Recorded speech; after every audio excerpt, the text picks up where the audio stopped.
welcome to the new iteration of the Maryville Forum Sports podcast, which is now on video on our YouTube channel. I'm joined by Anthony Crane, expert of all things eight-man football in the state. And we're just going to talk about the upcoming games, football games, this Friday night in the area. And hopefully we'll do this every Thursday and just give you an idea of what to look for on Friday night. So, and if anybody would like to sponsor this, you are more than welcome to. Every little bit helps, so Phil would certainly appreciate it. So, but anyway, we'll just dive right in. It's week one, Anthony. How are you feeling about week one? Yeah, I'm excited. With everything going on this summer, it kind of felt like we'd never get here. And I'm just going to appreciate it and enjoy it as long as it lasts, because, you never know. And I think that's the sentiment I get, across the state from people is, you never know. So you got to enjoy it while it's here and while you can play. So yeah, I'm excited for this Friday Night Lights. That was certainly the message. I felt weird always saying it because whenever I'd go out to do a preview or something, I'd say, well, the season's coming, hopefully. Well, now, starting Friday night, it's actually here. So barring any last-minute disappointing decisions from Misha, we should be going. So that being said, it's a great slate of week one games. We'll just run down all the games real quick that affect our Nottoway County teams. Maryville obviously goes on the road. They've done this neutral site game the last 3 years with Blair Oaks, and this time they're at UCM in Warrensburg, and they're going to play Blair Oaks again, and hopefully this time, for their sake, turn that series around after beating them in the semifinals 3 years ago and then losing the last two season openers. And then Platte Valley, the schedule makers didn't do Platte Valley any favors. They got the defending state champs, Mound City, coming to Barnard on Friday. So that is a tough test early for Platte Valley. And then Northwest Nottoway is on the road with going to Stewartsville, which should be a good game, and I know Anthony will get more into that later, but that should be a very interesting game. And then Anthony's game that he's covering this week posts two teams with Nottoway County connections, with Worth County, of course, co-ops with Northeast Nottoway, and then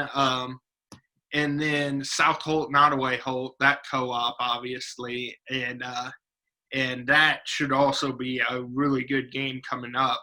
So let's start with with Maryville, since I'm in Maryville right now, and just talk about this game a little bit. So going into it, it's just going to be interesting to me, I think, to see the quarterbacks kind of duel it out.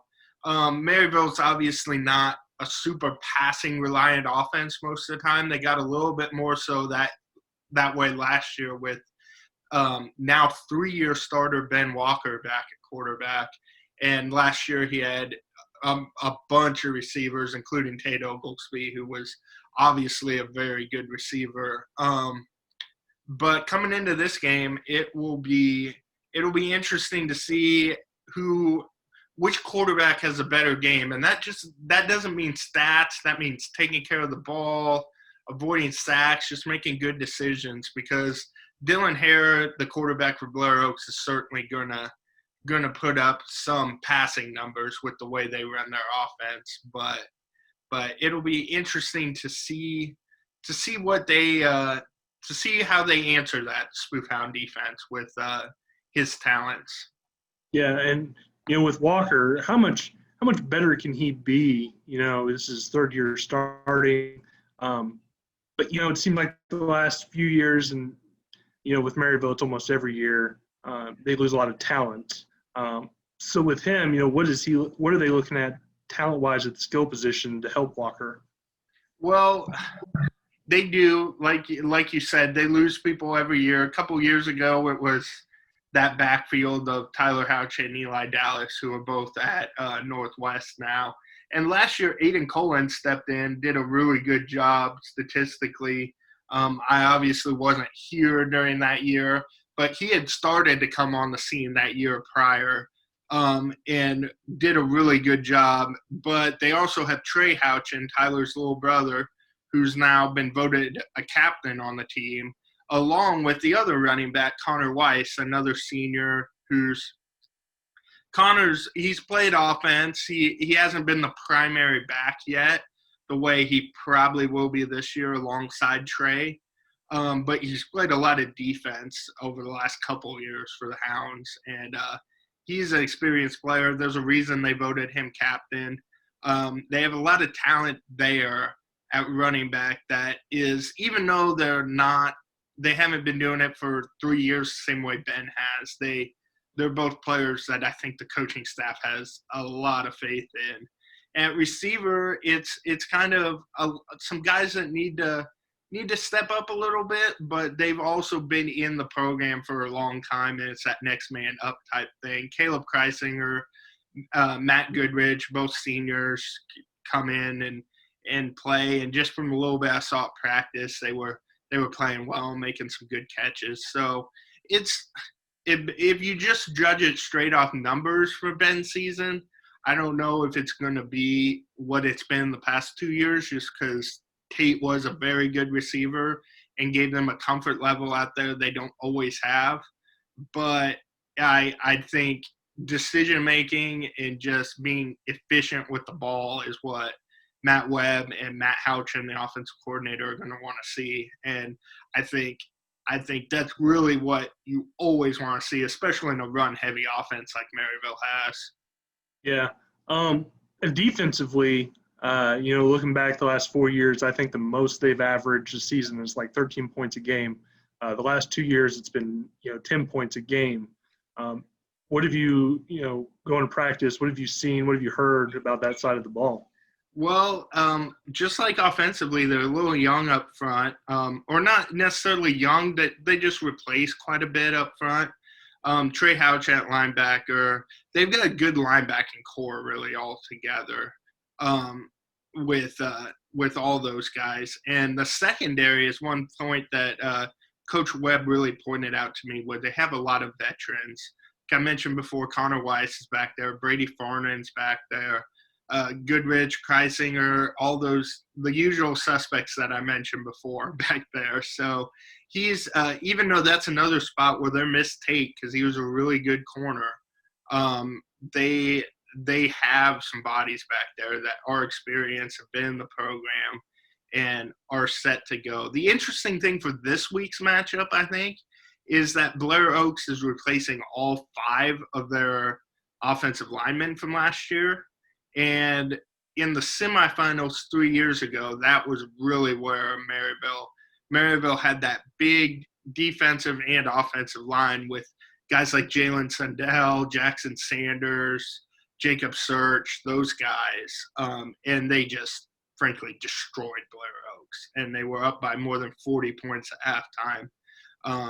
And then the next year, they didn't have those guys. And Blair Oaks was able to find some offensive rhythm when they weren't getting sacked immediately on every play. So now with Blair Oaks breaking the new line, it'll be interesting to see if Maryville's D-line can create some havoc on that side. Yeah. And what's the confidence level like there? All they've done is win for the last decade, it seems like, if not longer. What are they saying, confidence-wise, and what's the potential of this team? Well, the expectations, Matt Webb didn't split hairs. I mean, the expectation's always the same. They want to win a state championship. And they maybe don't have the headlining talent that they've had in years past with guys like Dallas and Houchin, who were returning all-state players and everything like that, and even Tate, again, an all-state player coming back. But that's kind of where they were 3 years ago when Will Walker, Ben's older brother, was the first-year starting quarterback as a senior and took them all the way to a state title. At that point, nobody knew, or people knew, but they hadn't seen, at least statewide, Tyler and Eli do what they did. So it was a lot of lesser-known guys on offense, and they were able to obviously gel quickly, and even after a rocky regular season, get a state title. So, I mean, that's obviously the goal for them. But Matt Webb would be the first to tell you it's a 1 week at a time mentality. So that's what they're going to go with, and we're going to get that coach speak for a while, I guess. So. But they're not the only ones in the area with high expectations. We'll move on to some of the 8-man slate here, because we got 3 good games, and we'll start out. Well, first of all, where are you going this weekend, and where are you playing in at least Friday night? I know you've got a busy weekend with a couple 8-man games, but what's your Friday night game? I'm going to Grant City, and I think everyone's been looking forward to this game. Coming into the season, Worth County was kind of looked at as the most talented team in the state. Right up there. A lot of people love Mound City, just back-to-back state titles. You got to give them some credit. North Shelby also a great team, but people love what they've seen or what they've heard from Worth County. We will see. There's been some rumblings about some things going on with that team. We won't know until tomorrow. I know their quarterback missed the Jamboree last week with an injury. As far as how serious that is, we'll find out tomorrow. But even without him, you have Alex Reinhardt returning as a junior. Last year was great as a sophomore. He played the quarterback in the Jamboree. Yeah, looks a lot, running the ball like his brother did, the state title teams. Then on the other side, you have South Holt, Nottoway Holt, and they, leading them may be one of the best players in the state in Drew Quinlan. Outside of him, they have some great complementary pieces. But he's gonna be the guy that has to lead them. They bring back all but one starter from last year. The 275 is going to be down just a little bit. So for them, this has to be the year. They have to, because every year they start out with Worth County, Southwest Livingston, and East Atchison. Well, other than Worth County, the other two are down a little bit. So we'll find out Friday where they're at. They have not fared well against Worth County in the last 2 years. 2 years ago, it was over in the third quarter. Last year, it was a little bit closer, but not that close. So we're going to find out a lot about them on Friday. I saw you release your 8-man poll that you vote in every week, and you had you had Worth County number 1, you had South Holt, Nottoway Holt number 2.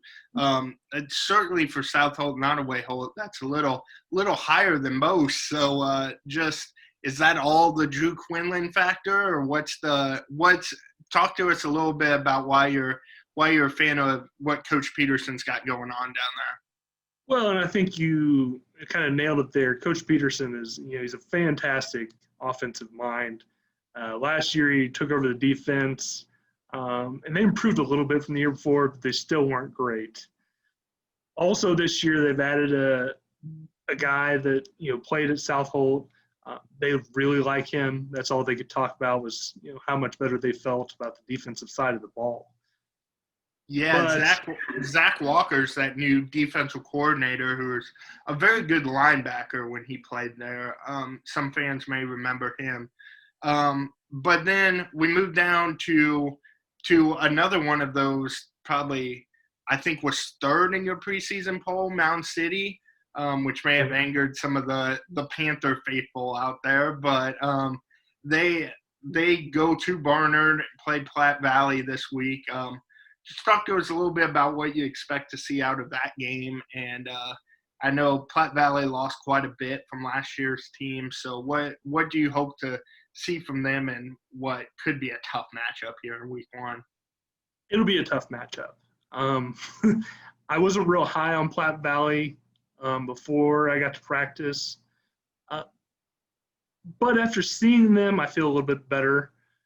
They have a lot of kids out, which is something they're not used to. They have guys like Gabe Nostine coming back, who's a big body guy. When you're talking to him, he just wants to hit people. Yeah, his quote in your preview story was pretty good about just being a big body out there. And I think that could help them defensively. We'll see what a year off from football has done.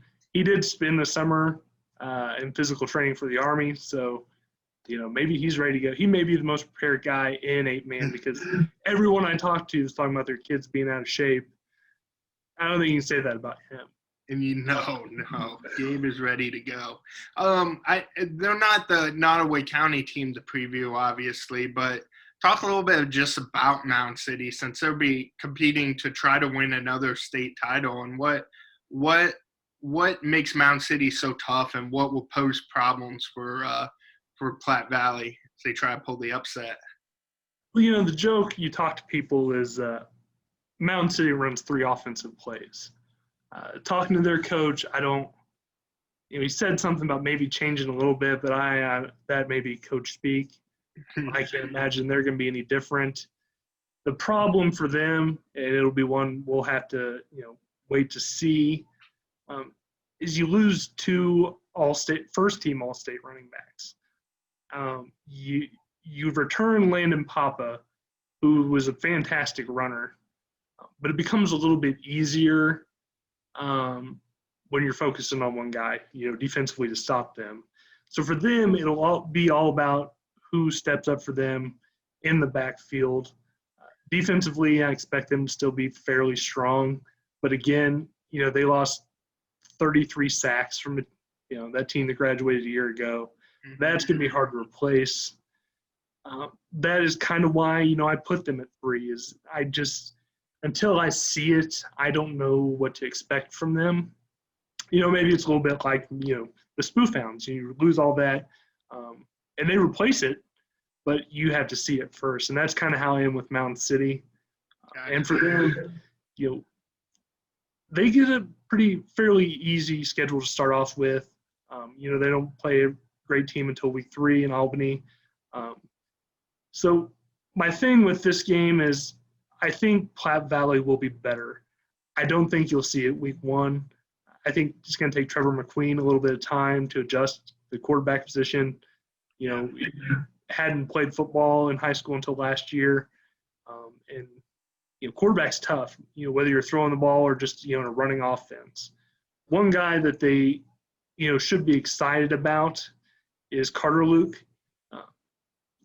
I don't know if it's Luke Jean.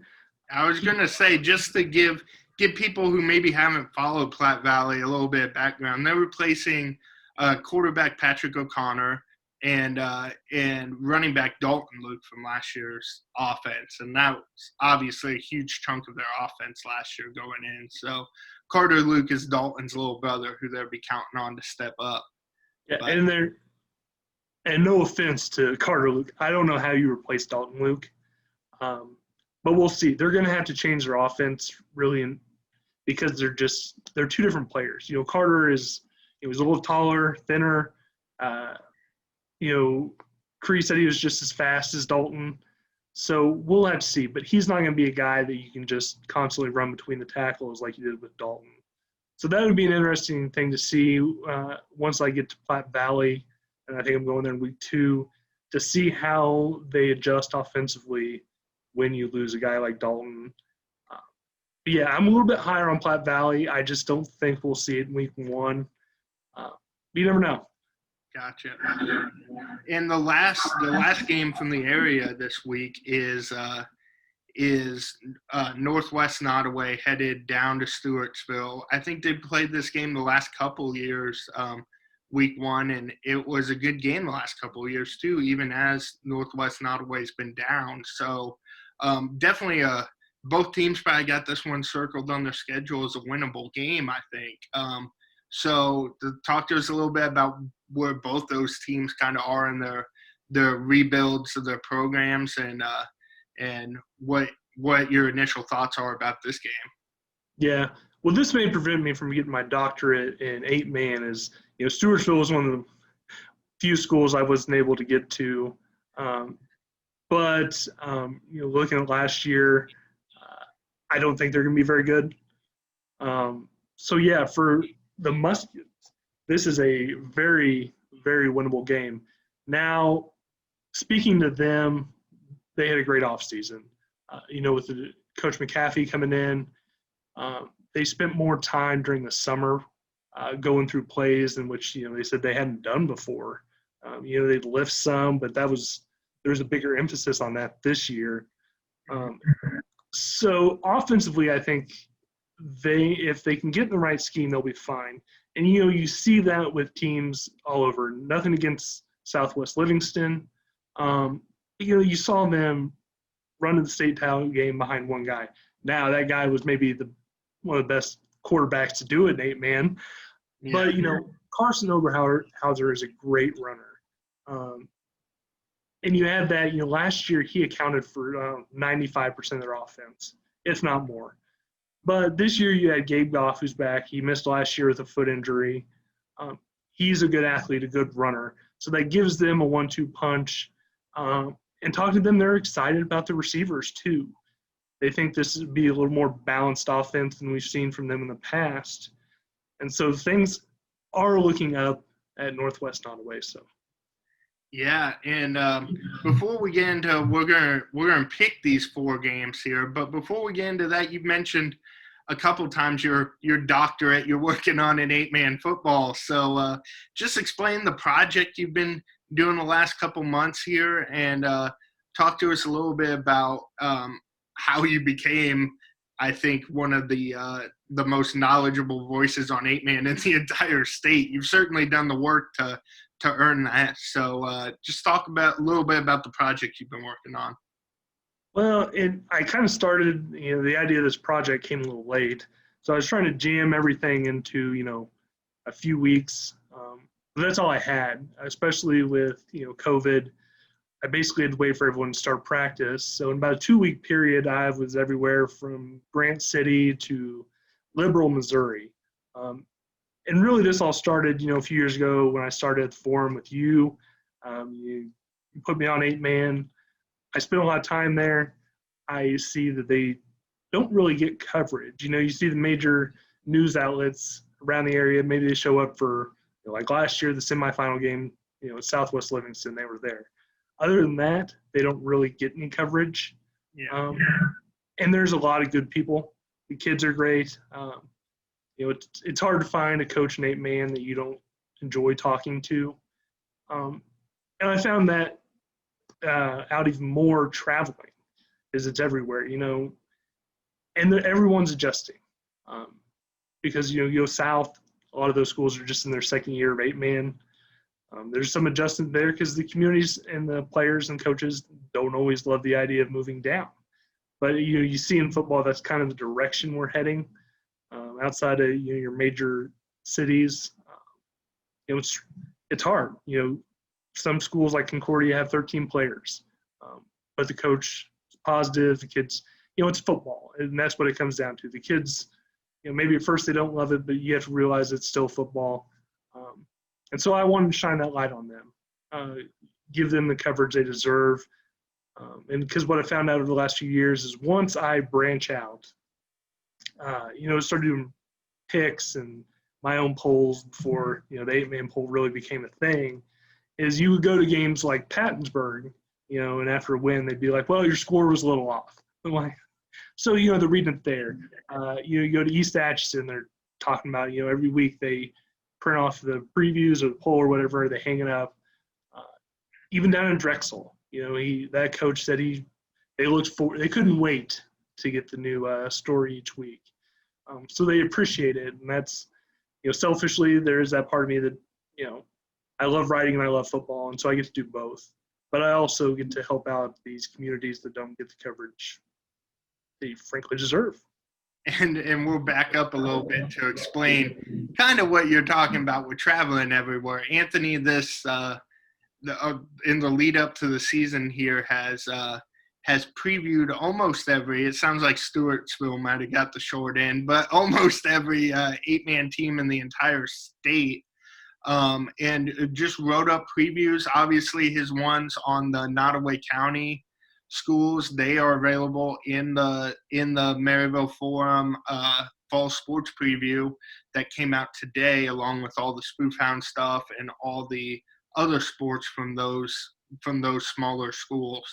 But the overall statewide worth of previews, those have been something Anthony's been working on the last couple weeks here. And do you want to explain where people can find those if they want to read those and learn a little bit more either about 8-man or maybe learn about players they know that are playing 8-man? Yeah, I mean, the easiest way right now, you go to my Twitter. I have the link pinned at the top. You go there. I hate charging people, but as far as, freelancing this stuff, it's almost impossible not to. It's $5 a month. You get, all the previews. I'll probably do some, game previews as well. Maybe a column once a week.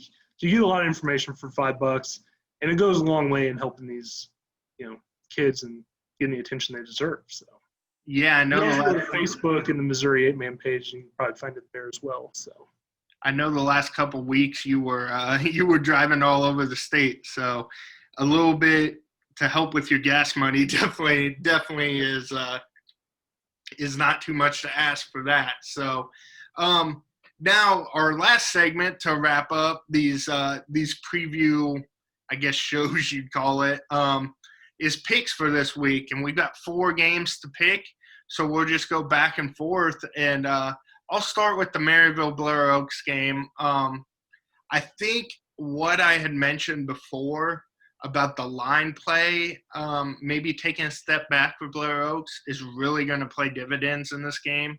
And it's going to maybe, even though Maryville's not experienced as they were in that semifinal game, they are more experienced than Blair Oaks again, and that could knock off Dylan Hare just a little bit, and they just need to slow him down a little bit, because after that first quarter last year, they did a good job against them. It was just that first quarter onslaught, they put up 21 points. So you got to try to stop that. So I'm picking Maryville to win that game in a relatively close game, but I'm still picking Maryville.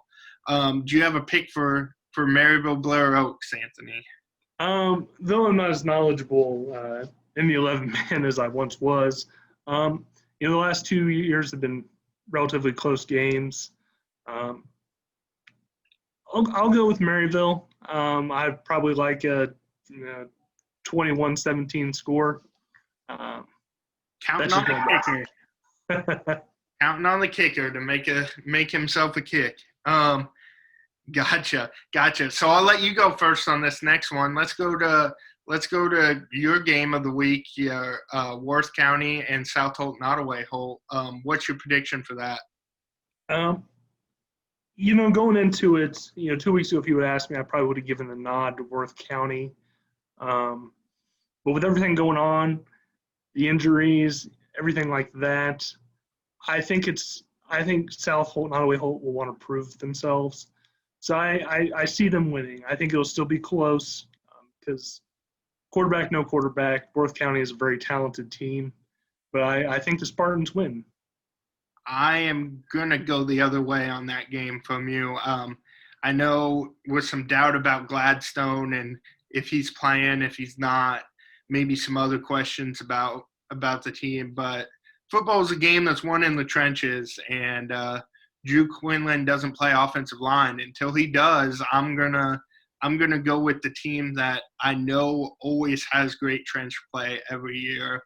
South Holt Nottoway Hope might prove me wrong on that, but I just want to see it first in a game against one of these big boys. Like, they've had successful years the last couple of years, but against Mound City, against Worth County, against those type of teams, they they have struggled to play defense. At least they've scored, but they need to play defense. So we'll see if they can stop Worth County's running game. But until I see it, I'm going with Worth County in this one. And the next game on the slate is, like I mentioned, Mound City before headed to Platte Valley. And I have a lot of faith in Platte Valley, and Cree Brevlin's been there for quite a while now, and he's really kind of done more with less guys, really. Not necessarily, obviously Dalton Luke was one of the best players in 8-man the last couple of years, but just in terms of pure quantity, he's had less, and he's got more this year. So we'll see, but that's still a tall task to face Mound City this early. So I got to pick Mound City in that one. But I'll be interested to see if Platte Valley can stay in there for a little while, and if they can, that really bodes well to the rest of the year, because Mound City is certainly one of the elite teams in the state. Yeah, I agree with you. I think the only thing that might keep it interesting for a while is, like I said, Mound City is replacing a lot of guys. And with everything going on, it's not like these teams have had a whole lot of time to practice together. So I think maybe it'll be, some feeling each other out. I do think Mound City runs away with it in the end. Like you said, I think Platte Valley is moving in the right direction. The kids have bought in, and you can see that. I think as the season goes along, they'll keep improving and improving. And I think they could, win more games than they have the last 2 years. So yeah. And then we go to the last game that we're picking here. Stewartsville and Northwest Nottoway, and again we'll take turns leading off, so I'll let you go first and provide your analysis on that one. This one's going to be tough, but talking to people, Stewartsville doesn't have much, and I think with Northwest Nottoway, the new coach, there's going to be some excitement there. Now whether they use that energy in a good way or if it overhype, I guess. We'll see. But I think the leadership of Carson and Gabe, I like them winning this game. And I think they could really, could say a lot about this season, because, they start with Stewartsville, and they move to East Atchison next week. They'll lose that one.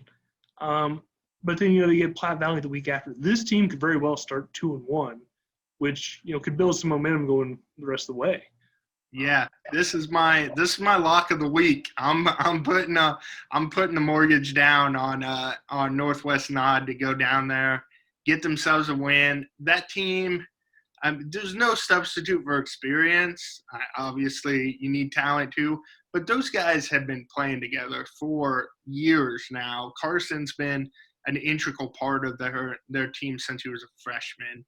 And these guys now are experienced, and I think they're ready to. I definitely think Coach Calfee's got some good things going there, and the way I've talked to him in this preseason, just like you have, and he's definitely saying the right things and feeling right about it. But I think he's stepped into as good a situation as they've had at Northwest Non for quite a while now, and just with the experience they have back, and I think they are ready to take a good jump this year. They won't be competing for any state titles probably, but they're going to take a good step up and making themselves able to beat the teams like Stewartsville on their schedule and the teams that are down a little bit.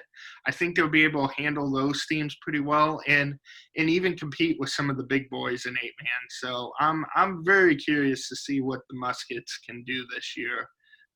But anyway, that's my long-winded prediction for picking Northwest Nottoway in that one. So looking forward to seeing how that one turns out. But I think that'll do it for this week on the Thursday afternoon, Friday night preview here. So just thanks for sticking with us, and we'll try to make this a more a more weekly thing where we just let you know what's going on in the world of high school football going into your Fridays. So anyway, thanks for watching, and we'll see you again next week.